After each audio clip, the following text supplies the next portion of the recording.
Setelah sampai di Ranukumbolo lagi, hal aneh kami saksikan lagi. Kami berempat melihat danau Ranukumbolo itu seperti membelah. Permukaannya terlihat membelah lurus.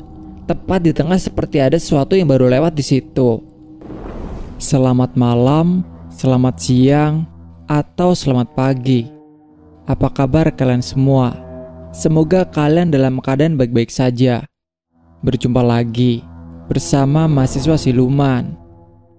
Di video kali ini, kita akan menceritakan kisah mistis pendakian ke Gunung Semeru yang dialami satu rombongan asal Semarang, di mana saat itu mereka melihat danau Ranukumbolo terbelah menjadi dua, dan ternyata itu merupakan salah satu ulah dari mereka. Karena kejadian tersebut, mereka akhirnya dibuat tersesat dan diputar-putar di jalur. Jadi bagaimana kisah lengkapnya? Langsung saja ke cerita. Tapi sebelum lanjut, jangan lupa untuk like, share, dan subscribe channel Mahasiswa Siluman. Aktifkan juga notifikasinya untuk tetap update video-video terbaru dari kami. Luangkan waktumu dan pasang earphone-mu. Siapkan tempat dan posisi yang nyaman. Dan selamat mendengarkan.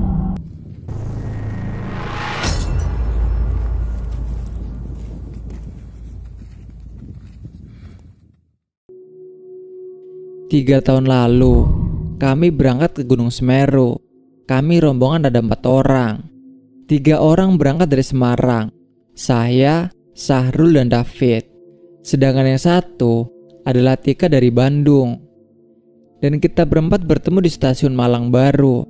Singkat cerita, kami naik mobil dari stasiun sekitar jam 11.30. Tiba di base camp jam 2 siang. Setelah tiba di base camp Semeru, kami langsung registrasi daftar ulang. Kemudian ikut briefing dan cek barang. Setelah semua SOP selesai, kami berempat langsung berangkat naik sore itu juga. Waktu azan maghrib persis, kita sampai di pos Waturajeng. Tapi kami terus berjalan tidak istirahat, karena teman kami si Tika itu takut. Di pos Waturajeng banyak sajen. Padahal adabnya kalau di gunung pas waktu azan maghrib, kita disarankan untuk beristirahat beberapa waktu. Setelah kami melewati jembatan yang dekat Waturajeng, saya merasakan hal aneh. Saya melihat sekilas ada sosok hitam berbulu dengan mata yang menyorotkan sinar merah di balik pepohonan berkabut mengintai perjalanan kami.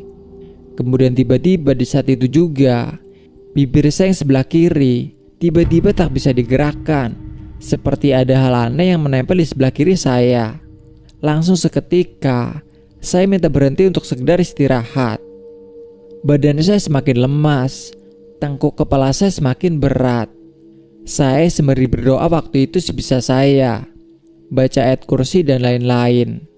Dan kebetulan sekali, waktu itu si Sahrul dengerin musik sholawatan yang dinyanyikan oleh Gus Dur. Saya refleks minta HP-nya Sahrul. Saya tempelkan di kuping sebelah kiri saya. Seketika, saya langsung muntah-muntah setelah mendengar sholawat itu. Teman-teman pada ketakutan, terutama si Tika, karena waktu itu memang hari sudah mulai gelap juga. Sampai-sampai si Tika tidak mau berjalan di belakangku lagi. Setelah jalan beberapa menit, sampailah kita di Ranukumbolo. Udara saat itu di sana tidak terlalu dingin, tapi tiba-tiba badan saya drop lagi. Saya sempat minta kerokan sama Sahrul. Kemudian saya tidur lebih awal dan teman-teman bercengkrama di luar tenda. Keesokan harinya, kami berangkat lagi menuju Kalimati untuk kemudian menuju summit Atak Semeru. Kita berangkat dari Ranukumbolo jam 10 siang. Sampainya di Kalimati kira-kira kurang lebih jam 3 sore. Kami langsung makan dulu, diriin tenda belakangan. Setelah makan, kami langsung diriin tenda. Sahrul, Tika, dan David pergi ambil air di sumber mani. Sedangkan saya karena gak enak badan, saya milih bertugas jaga tenda aja. Singkat cerita, malam mulai datang dan kami semua beristirahat agak awal karena rencana kami jam 1 dini hari akan summit attack. Yang saya tahu, saya yang waktu itu memang beristirahat paling lama dan bangun lebih awal. Jam 11 saya bangun. Saya membangunkan David, Tika, dan Sahrul. Kemudian kita prepare barang-barang dan logistik yang diperlukan untuk summit. Setelah selesai, kami langsung melakukan summit attack. Jam 1:30 pagi, kami berangkat. Waktu itu banyak rombongan lain juga yang melakukan pendakian. Jadi suasana sangat ramai. Singkat cerita, kita berhasil sampai di puncak Mahameru jam 9 pagi. Sungguh, Mahameru yang sangat indah. Atap Pulau Jaya yang menakjubkan dan khas semburan abu vulkaniknya menambah takjub. Kita istirahat di puncak cukup lama, hampir 2 jaman. Dan tepat jam 11 waktu itu, kita lanjutkan perjalanan turun. Cuman 1 jam perjalanan turun dari puncak ke Kalimati. Dan kami sampai ke tenda lagi. Kemudian kita bergegas packing tenda segala macam untuk melanjutkan perjalanan lagi. Karena target kita harus sampai base camp sebelum malam tiba. Kita berjalan sangat pelan sembari foto-foto. Setelah sampai di Ranukumbolo lagi, hal aneh kami saksikan lagi. Kami berempat melihat danau Ranukumbolo itu seperti membelah. Permukaannya terlihat membelah lurus. Tepat di tengah seperti ada sesuatu yang baru lewat di situ. Terus kemudian Sahrul bilang sama kami, "Itu kenapa di tengah danau seperti itu? Kalian mau tahu? Dari kemarin saya melihat ada naga besar berkepala 2 penunggu danau situ. Saya memang berusaha menariknya dari Oror Ombo, tapi tanpa sepengetahuan kalian. Soalnya unik," kata dia. Sontak kami pun langsung sedikit jengkel sama si Sahrul. Iya, dia memang bisa melihat hal gituan. Dia memang bekas santri lulusan pondok di daerah Solo. Sayang, waktu itu gak ada berani yang mengabadikan momen itu. Padahal itu sangat langka menurut kami, karena kami juga takut kualat. Ya sudahlah, ternyata itu kerjaan di Syahrul. Setelah kejadian itu, kita lanjutkan perjalanan lagi. Singkat cerita, setelah melewati pos 1, kami menemui hal aneh lagi. Sebelum sampai base camp, kami seperti merasa berputar-putar di jalan yang sama beberapa kali. Saya waktu itu ada di depan, berusaha untuk tidak menggubris hal itu. Tapi lama-lama kok ya bener. Saya sadar kalau saya dan teman-teman sedang dikerjain penunggu Semeru. Terus kami bilang sama Sahrul, "Rul, kamu itu sembrono, narik-narik naga tadi. Hasilnya kita semua yang kena. Nih, kita diputer-puterin di tempat yang sama. Mana base campnya nih? Kok gak sampai-sampai? Lepasin aja, Rul." Terus Sahrul kelihatan ketakutan. Dia bilang, "Sudah mas, sudah saya lepas semua. Tadi ada 3 yang ikut saya.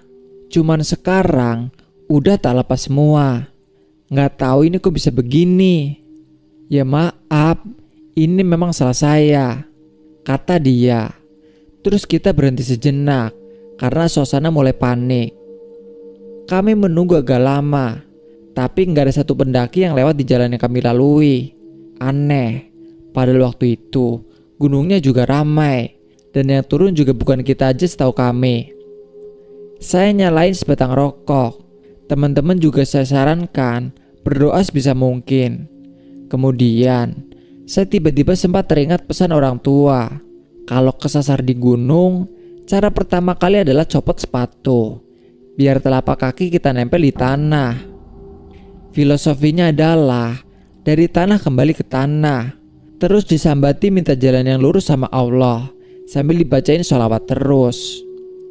Kemudian saya pun menyarankan teman-teman copot sepatu dan nempelin telapak kakinya ke tanah, lalu membaca sholawat dan doa sebisanya. Setelah selesai dan suasana mulai agak tenang, kami siap melanjutkan perjalanan lagi. Baru jalan kurang lebih 10 langkah, kami langsung mendengar ada suara truk dan beberapa kendaraan. Benar saja, kami langsung keluar dari hutan dan melihat perkampungan di base camp Ranupani. Sontak kami pun bersama-sama mengucapkan Alhamdulillah. Terima kasih ya Allah, terima kasih ya Allah, kita sudah sampai di base camp. Sekian cerita ini, terima kasih.